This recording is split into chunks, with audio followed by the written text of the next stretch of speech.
भिवंडीजवळील खारबाव येथे सुरू असलेल्या इमारत बांधकामांमध्ये घरे आणि गाळे विकत घेण्यासाठी सुमारे 3,000 नागरिकांनी संबंधित विकासकाकडे 80% अधिक रक्कम दिली आहे। मात्र गेल्या 15 वर्षात विकासक घरे देण्यात असमर्थ ठरला असून तब्बल 100 कोटींचा घोटाळा उघडकीस आलाय। या कुटुंबांनी अखेर आमदार संजय केळकर यांची भेट घेऊन व्यथा मांडली आहे। खोपडीतील भाजप कार्यालयात आयोजित जनसेवकाचा जनसंवाद या कार्यक्रमात या कुटुंबांनी आमदार संजय केळकर यांची भेट घेऊन निवेदन दिले आहे।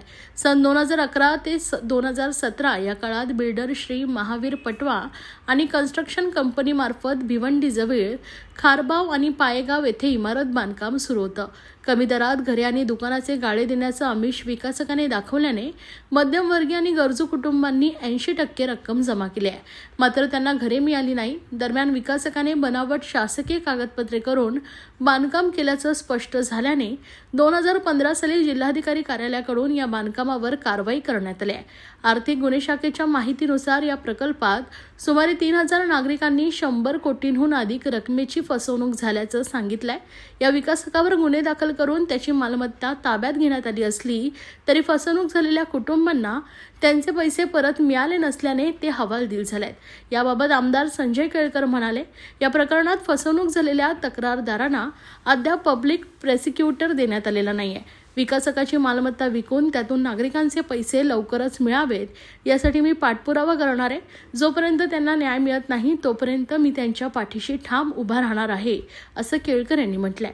या कार्यक्रमात शिधा वाटप कार्यालय, भूमी अभिलेख, महानगर गॅस जोडणी, महात्मा फुले मार्केटमधील गाळेधारकांच्या करपावत्या, प्रोव्हिडंट फंड, पाणी टंचाई या आदीबाबत निवेदनं प्राप्त झाली आहेत। जनसेवकाचा जनसंवाद या कार्यक्रमात माजी उपमहापौर अशोक भोईर, परिवहन सदस्य विकास पाटील, ठाणे जिल्हा हाऊसिंग फेडरेशनचे अध्यक्ष सीताराम राणे, माजी नगरसेवक भरत चव्हाण, महेश कदम, ॲडव्होकेट अल्केश कदम आदी उपस्थित होते। समस्या घेऊन लोक आले होते।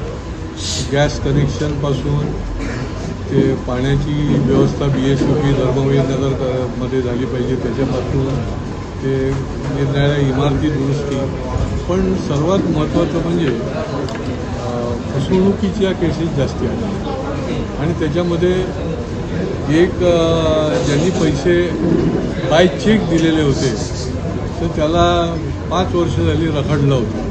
जवळजवळ 6 लाख रुपयाची त्याने चेक दिले होते आणि ते परत मिळाले नव्हते। त्याला आपण संबंधित ज्यांना दिला होता चेक त्यांच्याशी संपर्क केला आणि 2 तासामध्ये त्यांनी 6 लाखाचा चेक जो आहे तो आमच्या समोरच त्याला दिला। काही वेळेला कसं असतं की आपण योग्य पद्धतीने ते जर हँडल केलं तर त्यांना न्याय पण मिळतो, पण हे फसवाफसवीचे प्रकार जे आहेत ते वाढत चाललेले आहेत। लोकमान्य नगर आणि त्या सगळ्या भागामध्ये अनधिकृतपणे जे लॉजिंगचा व्यवसाय चालतो आणि रिकाम्या खोल्या ज्या आहेत तिथे लॉजिंग चालतं, तर त्याचंही त्या ठिकाणी आज त्यांनी निवेदन आणलं होतं। काही सोसायट्यांच्या बाबतीमध्ये देखील त्यांच्या हद्दीमध्ये अनधिकृत बांधकाम केलेली निवेदनं आणली होती। मुख्य म्हणजे महात्मा फुले मार्केट जे आहे हे फार जुनं मार्केट आहे, 50 वर्ष जुनं आहे, परंतु त्यांना रोजच्या रोजच पावती फाडली जाते। काहींना फाडली जाते, काहींना नाही फाडली जात। त्याच्यामध्ये काही अधिकृत पावती देतात, काही नाही देत, अशा प्रकारच्या तक्रारी होत्या आणि मला वाटतं परस्परच त्यांच्याकडनं पैसे वसूल करायचं आहे। कारण ही जी काही 450-500 लोकं आहेत ही पहिल्यापासून आहेत, आता दुसरी तिसरी पिढी त्यांची चालू आहे आणि त्याच्यामुळे त्यांना 6 महिने किंवा वर्षभराचे एकदम त्यांनी भाडेपट्टी त्यांच्याकडनं घ्यावी अशा प्रकारचं पण आहे। त्याच्यासंबंधी देखील आपण मीटिंग घेणार आहोत आणि त्याच्यामुळे लोकोपयोगी दैनंदिन त्यांना ज्या अडचणी आहेत त्या अडचणी घेऊन जास्तीत जास्त लोक वैयक्तिक आणि समूह या ठिकाणी आज आले.